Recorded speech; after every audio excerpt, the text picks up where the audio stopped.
Olá a todos, bem-vindos a mais um episódio do Projeto 230. Continuamos na bancada parlamentar do PS, aqui no Salão Nobre, para entrevistar a deputada Alexandra Tavares de Moura. Muito bem-vinda. Obrigada.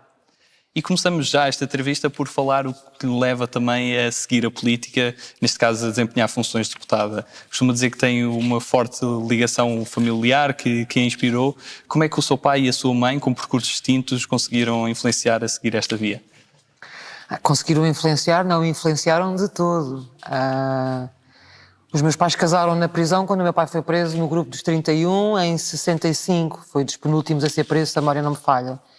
E, portanto, lá em casa a política fazia parte do dia-a-dia. À hora do jantar, quando se via o telejornal, nós falávamos das coisas e eu estava sempre muitíssimo atenta e estava sempre muitíssimo desperta. Depois vamos crescendo, vamos percebendo o que é que nos rodeia e na minha família, mesmo na minha família alargada, nos meus tios, todos eles tinham atividade política forte, até mais à esquerda que os meus pais.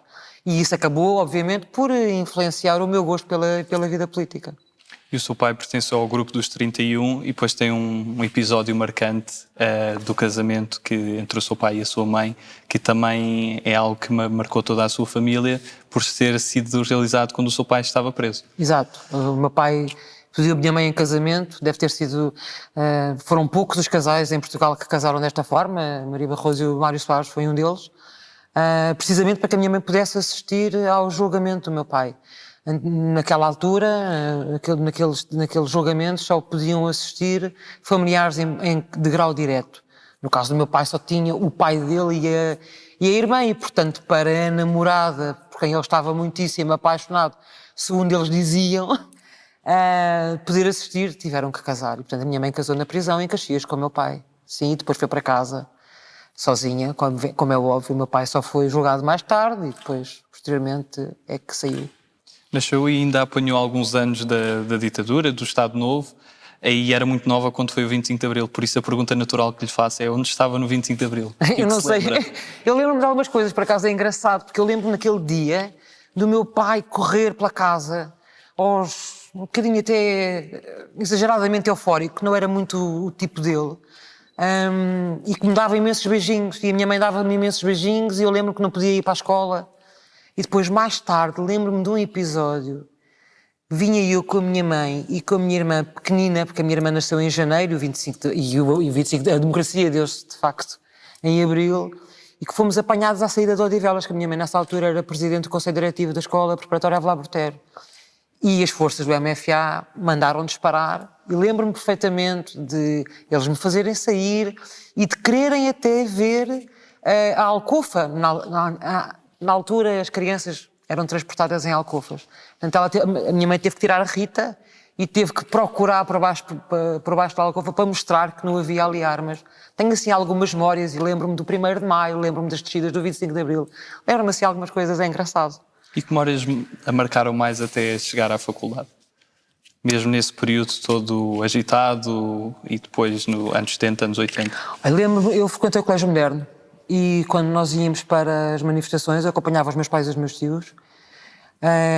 Lembro-me de, apesar de ser o Colégio Moderno, dos meus pais me dizerem que eu não podia cantar intersindical na escola. Lembro-me de em 1980 e qualquer coisa, de umas eleições prolongadíssimas, em que os meus pais e os meus tios ficaram até às 6 da manhã a assistir, porque era comum ficarem lá em casa. E os meus primos e a minha irmã, já toda a gente dormia e eu estava preocupadíssima com a sensação de stress e de tensão que havia lá em casa, porque havia ali uma mudança no regime, nas eleições, não é? E essa mudança eleitoral, essa mudança de partido, eu lembro-me que na altura provocou algum receio, nomeadamente nos meus tios, claramente, e isso marcou-me. Eu acho que tive uma infância e uma adolescência perfeitamente normais e adequadas e portanto acho que fui uma rapariga feliz, uma miúda feliz, com aqueles dramas normais de adolescente, às vezes às turras com os pais, mas acho que de resto não tenho assim coisas que me marcaram pela negativa, não tenho nada. Talvez estas tenham sido as mais interessantes do ponto de vista do meu crescimento. E quando é que decide envergar pela psicologia clínica? Primeiro como licenciatura. Bem, eu queria mesmo era ser pilota de Fórmula 1. Mas depois os meus pais disseram-me que era uma coisa que só pessoas com muito dinheiro é que podiam fazer e, portanto, que isso estava fora de causa. Pronto, e então eu lá achei que então, se não era uma coisa, podia ser... Deve ter sido, no meu 8º ano, com 13 anos, decidi que queria ser psicóloga. Pronto, e depois foi fazer o caminho até lá chegar.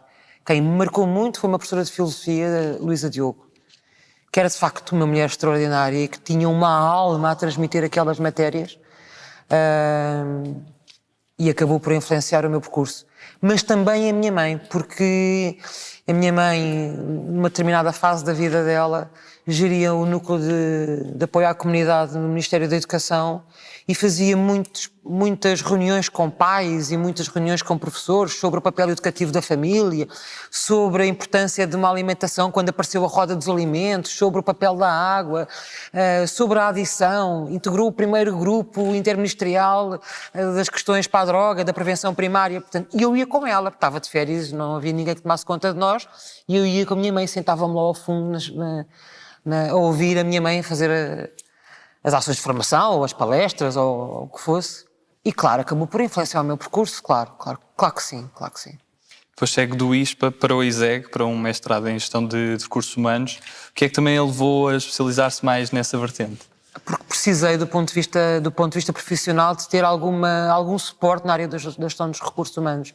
Porque a certa altura do meu percurso profissional passo por uma empresa municipal em Oeiras, como administradora, e fiquei com o pelouro dos recursos humanos e, portanto, senti mesmo necessidade de ir aprender. Fiz a pós-graduação, depois interrompi e depois um dia lá em casa massacraram-me um bocado a cabeça, o meu marido e a minha filha, e acabei por ir fazer o mestrado e ainda bem que o acabei. E esteve também envolvida em projetos de solidariedade. O que é que foi que trouxe de ensinamento desses tempos que viveu, nomeadamente a seguir à faculdade? Imensa coisa, porque eu estive envolvida num projeto, numa associação que ainda existe, que é a Associação de Solidariedade entre Gerações, do bairro onde eu nasci, na Graça, em São Vicente. E é um projeto muito interessante porque aquilo que nós tentávamos fazer era conjugar a possibilidade de ter várias gerações a trabalhar uns para os outros, não é? E por que é que eu aprendi? Aprendi tudo, aprendi a fazer escalas de pessoas, aprendi a programar refeições, aprendi a pensar em jogos pedagógicos para crianças com séniores, tive que ir estudar coisas que eu não sabia. Entre outras que passei também na Associação de Formação para a Intervenção Comunitária, que foi uma associação muitíssimo gira, por onde também pude passar com pessoas de renome na área da prevenção primária da toxicodependência, o Carlos Fugos, a Paula Marques, com quem aprendi imenso e que me trouxeram um novo olhar sobre... Nós quando saímos da faculdade temos aquela sensação de que vamos mudar o mundo. Sabíamos imenso e vamos mudar o mundo. Não é nada verdade, não é? E de repente somos confrontados com a realidade e percebemos que se conseguirmos ajudar um bocadinho, se conseguirmos moldar um bocadinho alguém a sair de um ciclo negativo onde está, que estamos a fazer de facto um trabalho extraordinário. E esta aprendizagem de que é difícil ajudar o mundo inteiro, que só conseguimos ajudar algumas pessoas e que nem sempre conseguimos usar as melhores estratégias, esta aprendizagem é uma aprendizagem difícil. Obriga a crescer. E tem também um conjunto de experiências a nível autárquico, a nível desde freguesia a câmaras e câmaras diferentes, desde Odivelas a Oeiras. Qual é assim a terra que a marca mais e desse período todo qual é que foi a parte que gostou mais de fazer e de prestar funções? Isso é malandro, porque eu comecei no executivo de uma junta de freguesia de Santa Engrácia, a minha freguesia, e gostei imenso de lá estar. Tive 2 mandatos. Era uma miúda, né? Tinha acabado de sair da faculdade, era uma miúda mesmo. E gostei imenso de lá estar. Foram 8 anos muitíssimo importantes no sentido da minha aprendizagem, até como técnica. Depois, o que é que eu gostei? Gostei muito de ser líder da Assembleia Municipal em Oeiras. Eu gosto muito de viver em Oeiras. Depois tive 4 anos também como vereadora não executiva e também aprendi imenso. Estes lugares trazem-nos sempre alguma coisa de nova e de diferente, não é? Porque, especialmente com pessoas como eu, que até chegar aqui sempre fez política paralelamente à vida profissional e paralelamente à vida pessoal, ser mãe também, e ter amigos, e poder estar com esses amigos e estar com a família, significa dar muito do nosso tempo. Portanto, eu preparava as reuniões para a Assembleia Municipal e para a Câmara Municipal, começava a prepará-las ao sábado. Portanto, ao sábado, domingo, à noite, segunda-feira, à terça-feira à noite, para ter as reuniões. Portanto, é preciso mesmo gostar. E é preciso dedicarmos-nos, como é evidente, não é? Porque quando chegamos a este patamar temos que falar sobre muitos assuntos que não são a minha área. Quero falar do ambiente, não é a mesma coisa que para mim que falar de educação, ou falar de juventude, ou falar de desporto, não é? Falar do ambiente, ou falar da questão da recolha dos lixos, por exemplo, obriga-me naturalmente a estudar. E essa é a parte gira, não é? É porque nós aprendemos imenso. E para quem cresceu no bairro da Graça, e como sabemos a Graça, Alfama, Moraria, são bairros muito típicos e históricos, sente que se perdeu um pouco o espírito bairrista em Lisboa? Não sinto. E não sinto porque eu ainda hoje, quando vou à casa dos meus pais, eu sou a menina, perguntam-me: olá menina, então os teus meninos estão bem? Portanto, eu acho que o espírito de bairro que ele se mantém. A cidade mudou. Claro que mudou. Claro que mudou. Como também mudaram as outras cidades à nossa volta, não é? À volta da cidade de Lisboa. Mas isso faz parte, não é? Isso faz parte da evolução. Eu acho que as redes se mantêm. Quando eu mudei para Linda a Velha, essa foi a maior dificuldade que eu tive. Foi a de percepcionar que as redes pessoais de suporte que existiam no bairro onde eu vivia não existiam. Hoje vivo em Queijas e as redes pessoais são diferentes. Há mais vizinhança, há mais proximidade. Em Linda a Velha, se calhar pela zona de Linda a Velha onde eu fiquei, não foi assim. Mas a Graça e Sapadores realmente é o meu coração, não é? Foi onde eu vivi, onde eu brinquei na rua, não é? Não deixa de ser marcante, como é evidente. E depois é eleita pelo Círculo de Lisboa para servir aqui na Assembleia da República, no mandato de 4 anos. O que é que sentiu nessa noite da eleição? Bem, a noite da eleição não foi a noite em que eu entrei, não é? Porque eu entro em substituição. Mas foi a noite em que eu tomei consciência que eu podia muito provavelmente entrar. No dia em que entrei, no dia em que vim tomar posse, eu tive o dia todo aquela sensação de que se me dissessem alguma coisa mais próxima, que eu não ia conseguir não chorar. Eu só pensava nos meus pais. O meu pai nessa altura estava internado com Alzheimer e eu tinha imensa pena do meu pai não poder percepcionar que eu estava aqui e que eu lhe devia a ele, como também devo à minha mãe, mas a minha mãe sim, a minha mãe percebeu, não é? Portanto, esse dia marcou-me por isso e marcou-me porque ao mesmo tempo para os meus filhos, como é que eu ia dizer isto? Eu toda a vida cresci numa família em que sempre vi os meus pais trabalharem ao fim de semana, em que sempre vi os meus pais a irem para as reuniões do partido à noite, fora de horas, ora ir à mãe, ora ir ao pai. E, portanto, faz parte, não é, do nosso ADN lá em casa, esta forma de estar. E, portanto, eu chegar aqui foi um bocadinho também dizer aos meus filhos: estão a ver?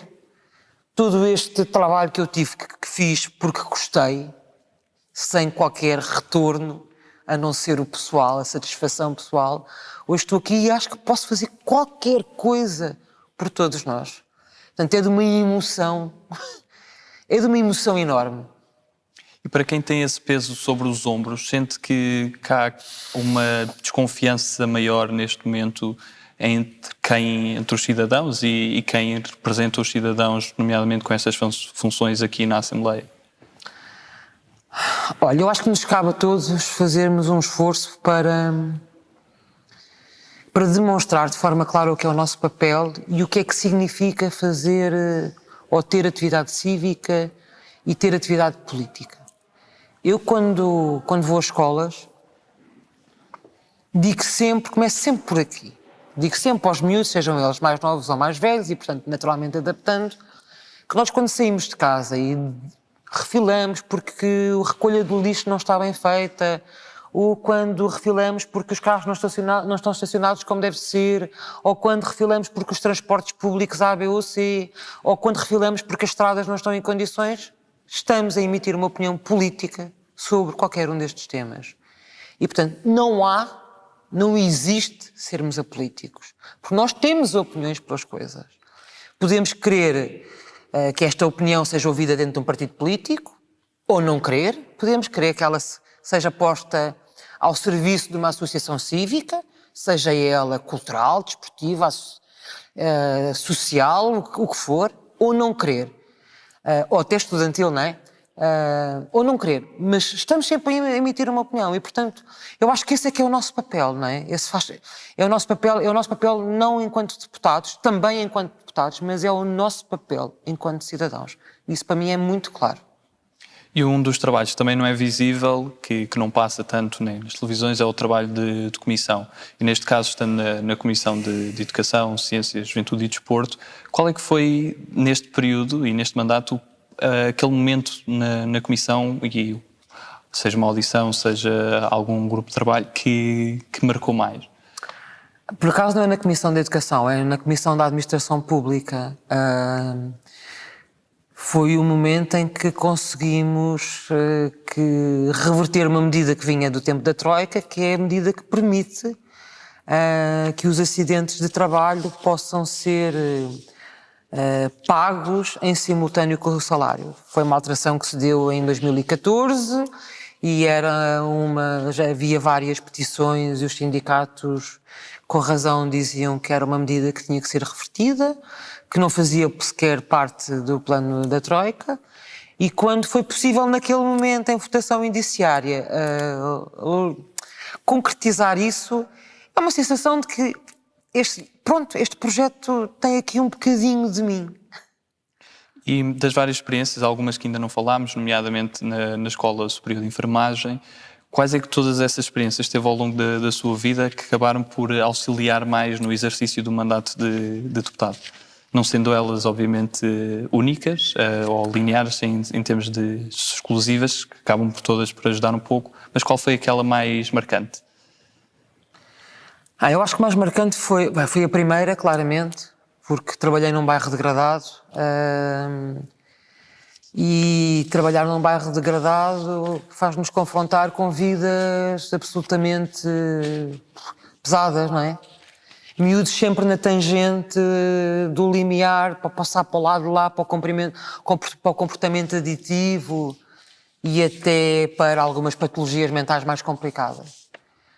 Furaram-me os pneus, esse momento marcou-me. Eu tenho a voz doce, meiga e suave, como se vê, não é? E esta voz, obviamente, ao longo da minha vida sempre, mas naquele caso particularmente, tinha um impacto muito negativo nos miúdos, porque eles sentiam que eu era autoridade. E eu era, de facto, autoridade. E eu queria, de facto, ser autoridade, porque a autoridade era aquilo que eles não tinham em casa. E porque o crescimento na adolescência tem que se fazer dentro de limites. E, portanto, eles furaram-me os pneus, que era para me dizerem: minha amiga, andas-te a portar mal e, portanto, nós estamos-te a mostrar que tu aqui fazes como a gente quer e não como tu queres. E, na altura, os supervisores do projeto queriam que eu fosse para casa durante uma semana, porque achavam que era perigoso. E foi uma discussão até bastante interessante e eu dizer-lhes: não me interessa se estou a correr riscos ou não, mas eu amanhã venho. Porque no dia em que eu não vier, no dia a seguir eu já não volto a ter autoridade. E eu não vou perder a autoridade que conquistei até agora. Portanto, este ali marcou-me, não é? Depois foi a Escola Superior de Enfermagem pela mudança imensa que eu acho que deixei, a marca que lá deixei. Estive lá 10 anos. Era a Escola Superior de Enfermagem, resulta da fusão de 4 antigas escolas de enfermagem em Lisboa. E, portanto, 4 culturas, 4 formas diferentes dos serviços todos funcionarem. E eu deixei os serviços minimamente organizados do ponto de vista dos serviços académicos e do ponto de vista da utilização das ferramentas digitais. Aliás, acho que hoje, na fase de pandemia em que estamos, provavelmente, e apesar de tanta resistência que possa ter havido hoje, devem olhar para o trabalho que nós fizemos e dizer que realmente valeu a pena. E entrou para o Partido Socialista, criou essa ligação partidária mais formal em 97? Sim, em 1997. no ano em que eu nasci. Qual é que foi a razão que levou a escolher o PS e não outro partido? Tem a ver com os meus pais, claramente, e tem a ver com o facto de eu ter integrado as listas para a Junta de Freguesia de Santa Engrácia pelo Partido Socialista como independente. E depois, a partir de um determinado momento, não fazia sentido não estar filiada, porque eu queria discutir com os militantes do PS e com as estruturas do PS se as propostas que eu tinha faziam ou não faziam sentido. E queria perceber a lógica e se havia fio condutor. E, portanto, filiei-me no PS, mas, obviamente, o legado são os meus pais, não há dúvida. E o que é que não gosta na política? O que é que eu não gosto na política? Isso é um bocado malandrice. Bem, às vezes não gosto da arrogância de algumas pessoas. Aqui dentro faz-me confusão a falta de entrosamento entre os diferentes grupos políticos. Não gosto de jogos de bastidores, nem daquelas coisas mais aos avocados a que assistimos ou que percebemos que se passam. E ser mulher na política é uma dificuldade acrescida? É. Sem dúvida é. Uma razão muito simples, não é? Eu já fiz listas. Já ajudei a fazer listas e já fui responsável por fazer listas. E nas últimas listas para a Assembleia Municipal em 2017, fui eu que fiz as listas, eu e o meu secretariado, eu era presidente da Conselhia em Oeiras, eu entendi que tínhamos que fazer listas paritárias. Não havia essa recomendação, mas eu entendi que nós devíamos fazer listas paritárias. E obviamente que as listas paritárias obrigam a que alguns camaradas nossos de género masculino descessem na lista. E isso não significava que o trabalho deles fosse menos bom. Significava que nós estávamos a dar a oportunidade a outras mulheres para que pudessem também estar. E o entendimento não é esse. O entendimento é sempre aquele que se ouve nos corredores, é mais ou menos uma coisa deste tipo. Não têm currículo. Se ao menos tivessem currículo. Que é um argumento que é utilizado para a mulher. Para os homens é que nós nunca ouvimos isto nos corredores. Portanto, de facto é diferente. De facto, eu acho que temos que fazer esse caminho e acho que ainda não o fizemos todo. E se calhar nem a geração dos meus filhos, nem a geração dos meus netos vai ter essa possibilidade, não é? De sentir que a sociedade, porque nós aqui refletimos aquilo que somos lá fora, que a sociedade é de facto respeitadora do género, em equilíbrio, em todas as situações.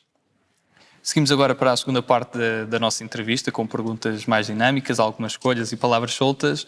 Primeira pergunta que faço, e porque pretendemos demonstrar que a Assembleia não são só um partido específico, que há aqui uma interligação, apesar de que às vezes pudesse ser maior.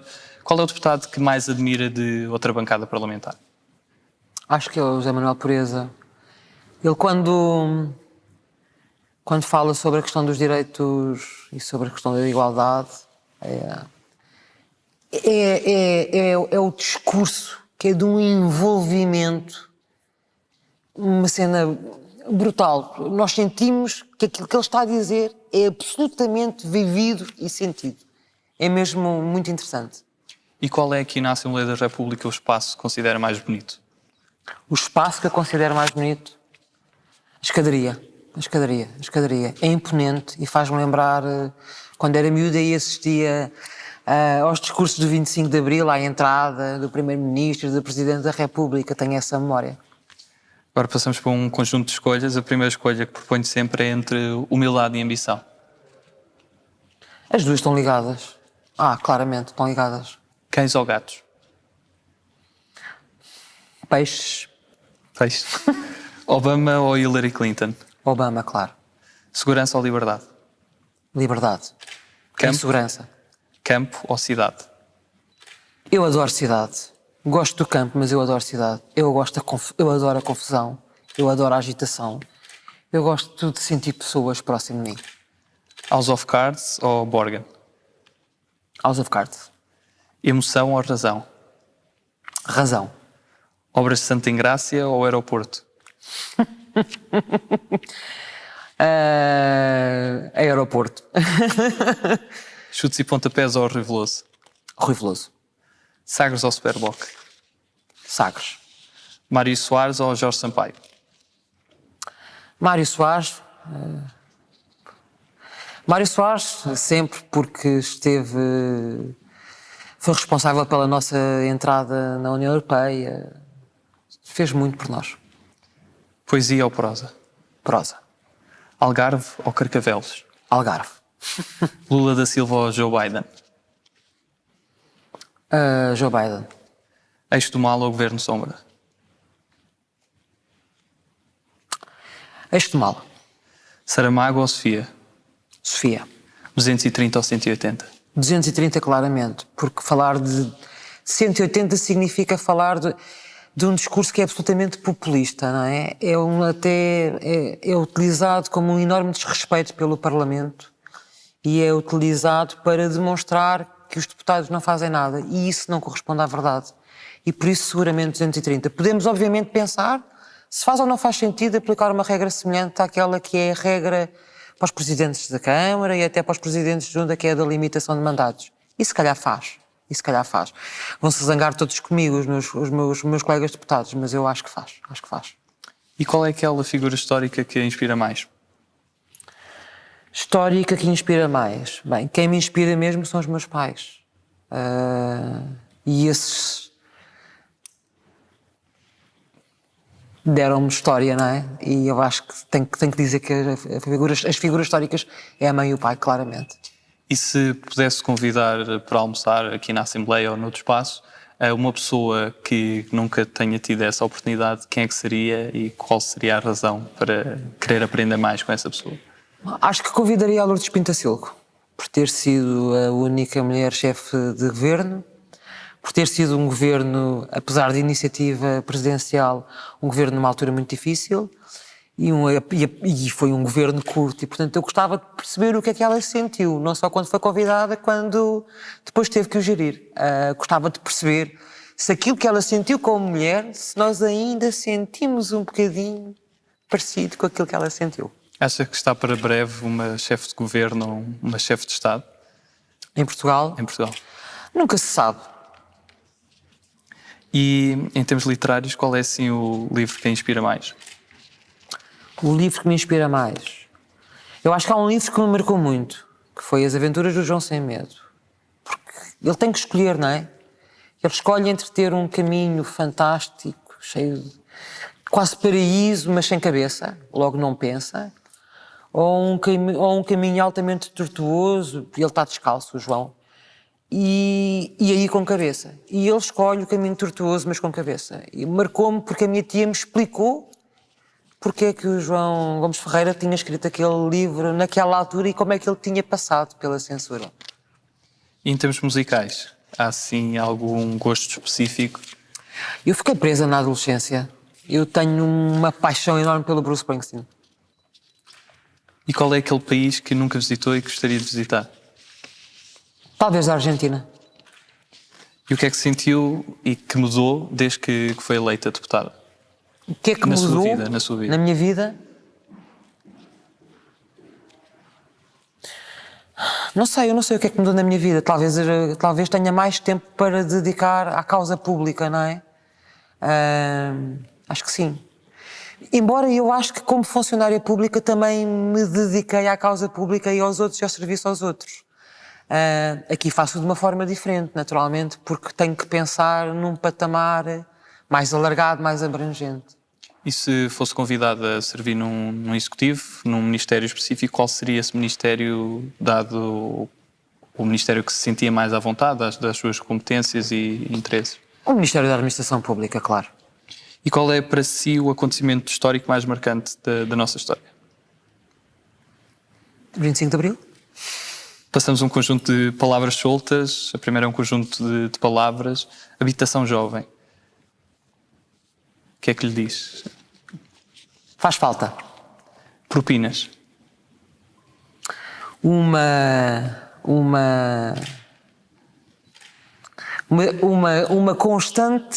constante debate dos jovens para com a necessidade do pagamento e a dificuldade de equilibrar os orçamentos das universidades sem o pagamento das propinas. Integridade.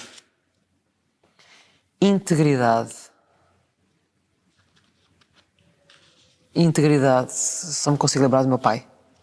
Tabaco. Tabaco já foi. 34 anos e deixei de fumar há 2 anos. Escolhi o dia 8 de março, acho que diz alguma coisa sobre mim para deixar de fumar. Feminismo. Bem, feminismo a minha mãe. Lei Travão. É uma norma constitucional que nós temos naturalmente que respeitar. Abril. Liberdade, alegria. Saudade. Saudade. Eu não sei se tenho saudades de alguma coisa. Polarização. Polarização, perigo. Família. Família, paz. Onde é que se vê daqui a 10 anos? Onde é que eu me vejo daqui a 10 anos?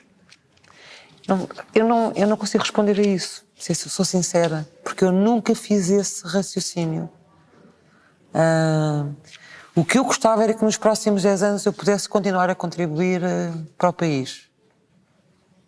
Isso claramente. E tem assim algum desejo de que gostasse de fazer pós-vida pública? Pós-vida pública. Não sei, talvez...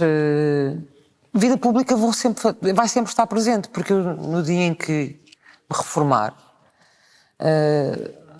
tenho que estar em alguma associação a trabalhar para os outros, claramente. Talvez aí com mais tempo do que tenho hoje, não é? Porque às vezes é difícil fazer escolhas, não é? E a escolha tem sido sempre a política primeiro, sem dúvida. E o que é que sente que deveria mudar no sistema eleitoral português? O que é que eu sinto que deveria mudar no sistema eleitoral português? Eu não sei se aquilo que tem que ser mudado é o sistema eleitoral, se são as regras, por exemplo, de acesso, como ainda há pouco falámos, à manutenção dos cargos de deputados. Eu acho que todos os cargos têm que ter limitação de mandatos. Isso obriga à renovação e obriga a que os que estão cá há mais tempo se preocupem em passar ensinamentos aos que chegam. E isso é importante para manter viva a democracia. E tendo isso em conta, o que é que gostaria de mudar na Constituição? Nada. Gosto da Constituição como ela está. E numa palavra, que palavra escolhia para resumir Portugal? Inovação, porque somos um povo com uma capacidade fantástica de inovar sempre que precisamos. Para terminar, que mensagem é que gostaria de deixar aos portugueses? Bem, eu diria que no 230, neste contexto, a mensagem que eu gostaria de deixar é que temos todos que participar, temos todos que fazer parte da vida cívica e da vida política, e por isso não importa se temos mais proximidades, com que partido é que temos essa proximidade, e podemos não querer fazer política, mas fazemos com certeza construindo e estando numa associação, seja ela desportiva, juvenil, da associação humanitária da nossa zona, numa coletividade. O apelo que eu deixo é esse mesmo, aos mais novos e aos mais velhos, e os mais novos especialmente, porque fazem falta naturalmente para poder também trazer coisas novas para dentro do sistema. Terminamos assim a sua entrevista. Muito obrigado, deputada Alexandra Tavares de Moura. Muito obrigada, Francisco, foi um gosto. E terminamos mais uma entrevista. Continuem a seguir o projeto, estejam atentos. Ainda temos um longo caminho pela frente, mas contamos convosco a nosso lado para fazer este percurso. Muito obrigado a todos.